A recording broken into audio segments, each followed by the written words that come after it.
Hello, hello, friends. Third time's a charm. Hopefully, we have sound this time. Good morning, everyone. Hope you're doing okay.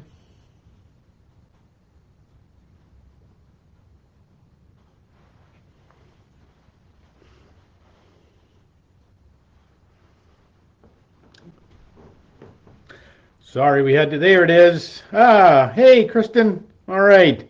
Hope you can hear me now. I don't know.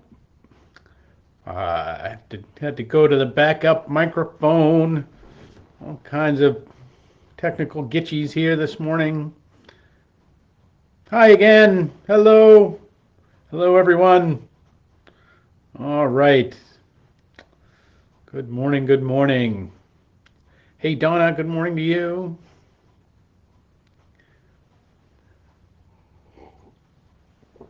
How are you, friends? Hope you're doing okay. Is there some goodness in your day? It's we had a pretty good little snowstorm here, which we haven't had in a while. Hey, Vicky. Hope you're doing all right. So I talked with John the other day. He has your sparkly cup, your mug. So if you if you come to Laundry Love, he'll have it for you. He's actually starting a new Laundry Love. I think they kick off today, actually, over at East Coast Laundry. So one of the programs we do here at church, we help sponsor, and Vicky volunteers with, and some other people do, that we offer free laundry, so people can come and have their laundry and do their laundry at a laundromat.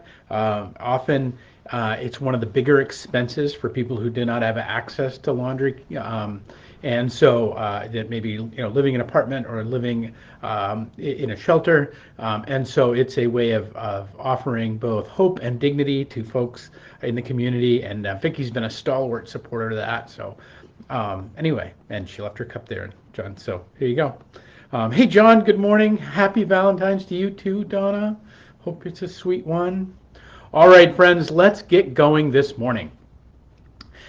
Today is the 14th day of February, this Wednesday at 11:11, and I'm glad you're here, and I'm glad you're a part of it. Hey, Vicky and Chloe, you're at Laundry Love. Excellent.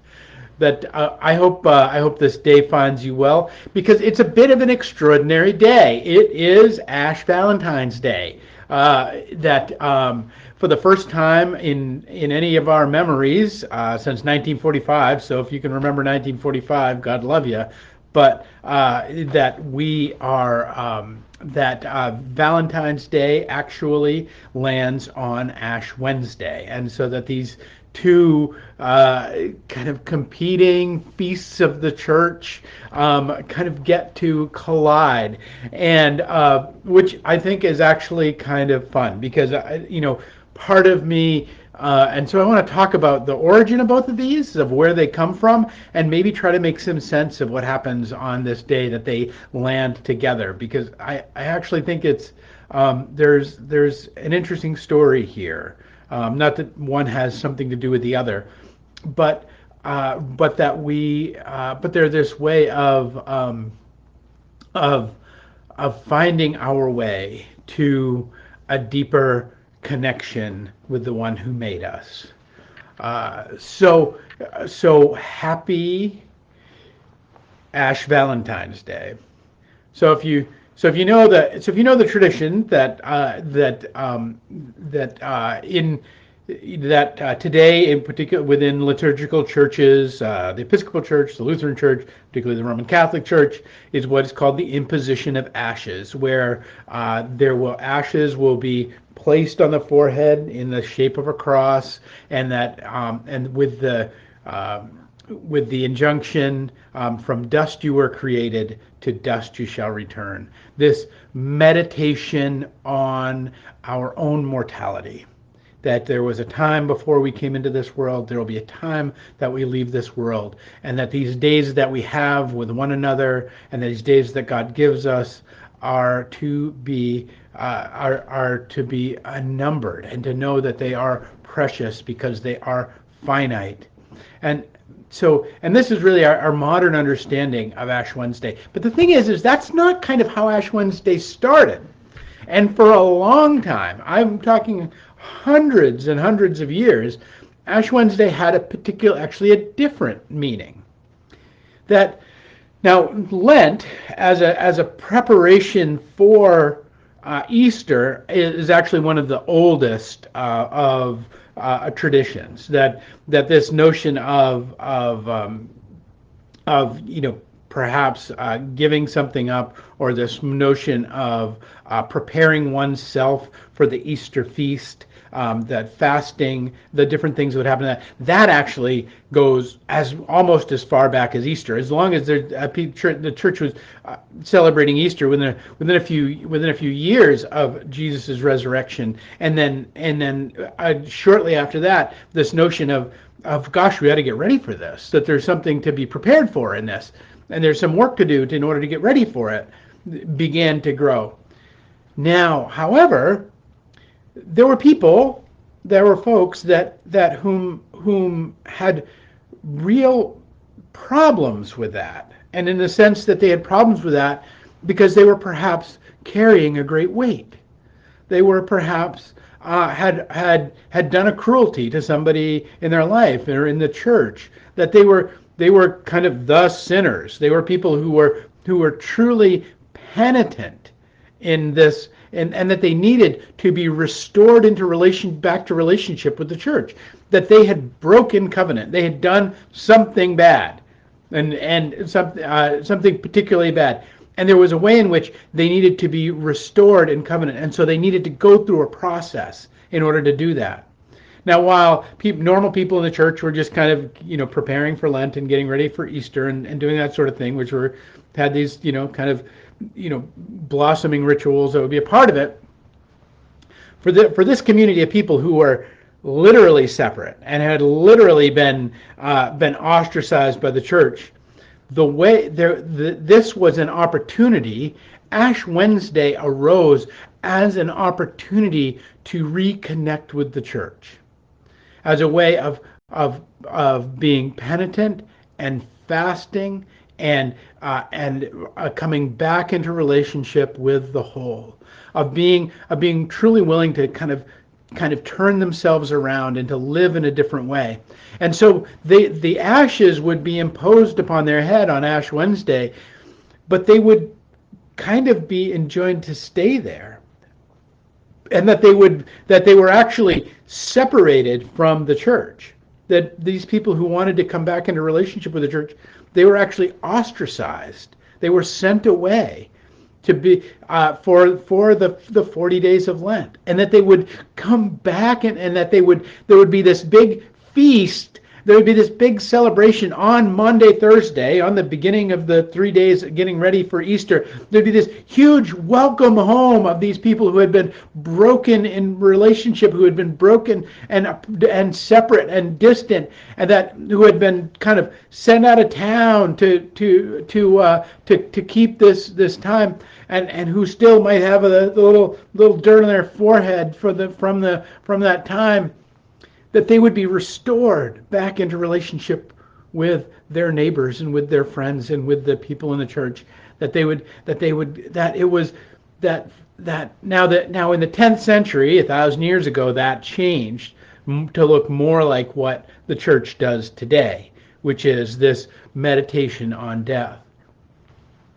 But I kind of think, as we look at this meditation on Valentine's Day, on what it is to look at Saint Valentinus and the little stories that go along with him, and what makes this day a day of love, and that we can think about love on this day, and why we think about love on this day, and what it is that actually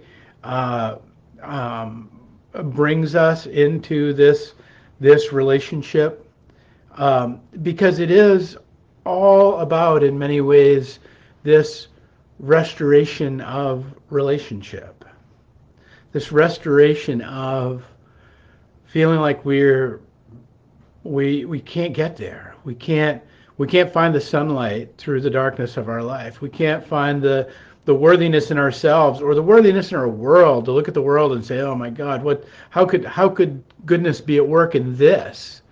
To look at this, the all of the things, whatever, external, internal, wherever they that would separate us from God, and then would bring us back into relationship.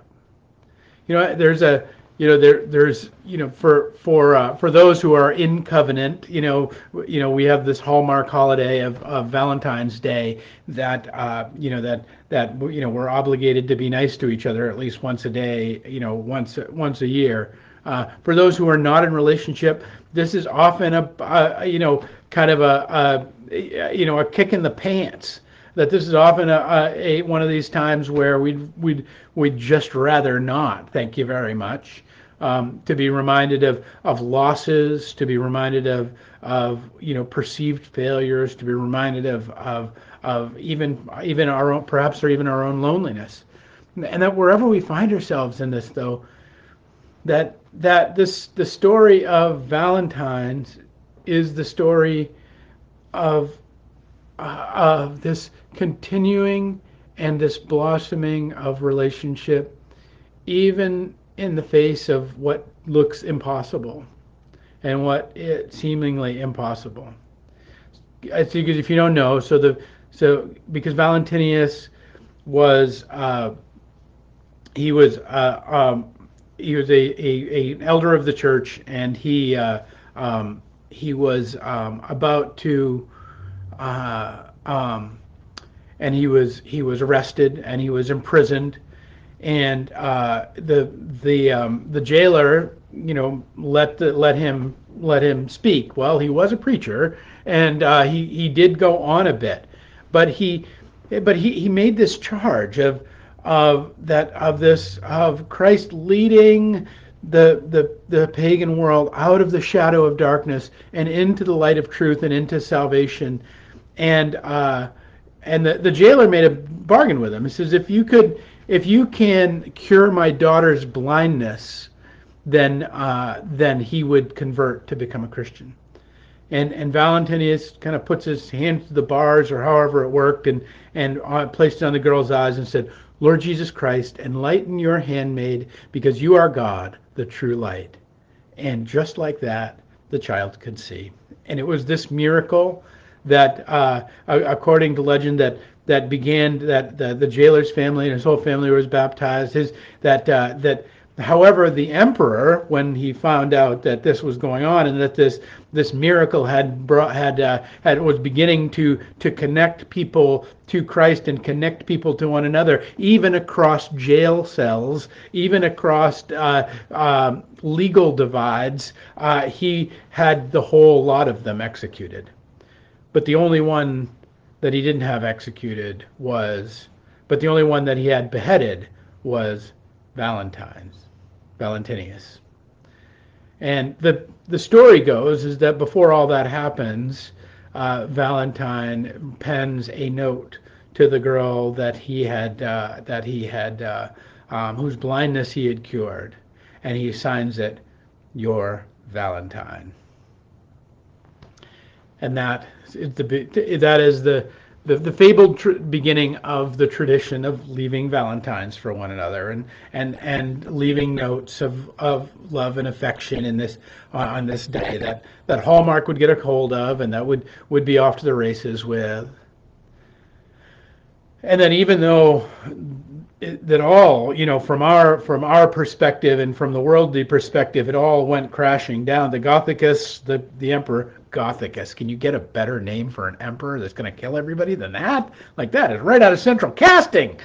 Gothicus, the emperor, kills them all. And yet, we don't remember Gothicus's name. We remember Valentine. We remember a note and a miracle penned.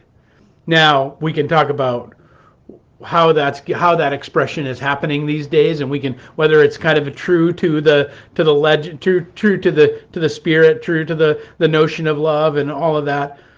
But what I want to suggest to you It is that all of these things, all of these traditions, with this Ash Valentine's Day, is this invitation of restoration, this invitation of a pagan world living in darkness, living in cruelty, living in brokenness, being extended the light, being extended the beauty, being extended the joy of of a life in lived in agape love, in the love of God for us.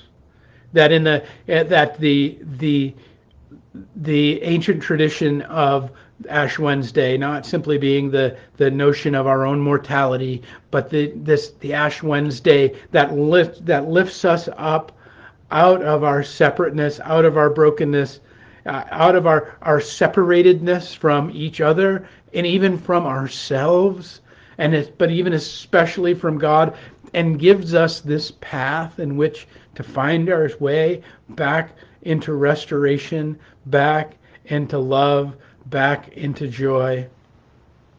That in many ways both of these, the one commonality, I think, even though they have been twisted over time and twisted over age, that the one commonality, that the origins of them have this notion that there is no darkness so far away, there is no separateness, there's no loneliness, there's no abandonment, there's no cruelty that's so far away that the love of God cannot enter into it, cannot offer us a path towards healing and wholeness, offer us a way to come into relationship with the one who made us, and offer us all good things and all joy and all hope in a new being in him.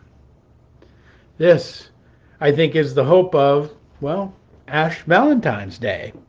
And so I hope you will, if you have a sweetie, I hope you'll celebrate it with your sweetie. If you do not, I hope you will take joy and love and grace this day on the fact that tomorrow there's going to be a whole lot of chocolate on sale and it's glorious. I hope that there'll be goodness in your day, all the same, and that the wonder of this day is the wonder of God's ever and always love that seeks to bring us home. Peace and grace to you all, and happy Valentine's Day, and happy Ash Wednesday, and happy Ash Valentine's Day. Peace and grace, my friends, and we'll pick it up tomorrow with another 11:11.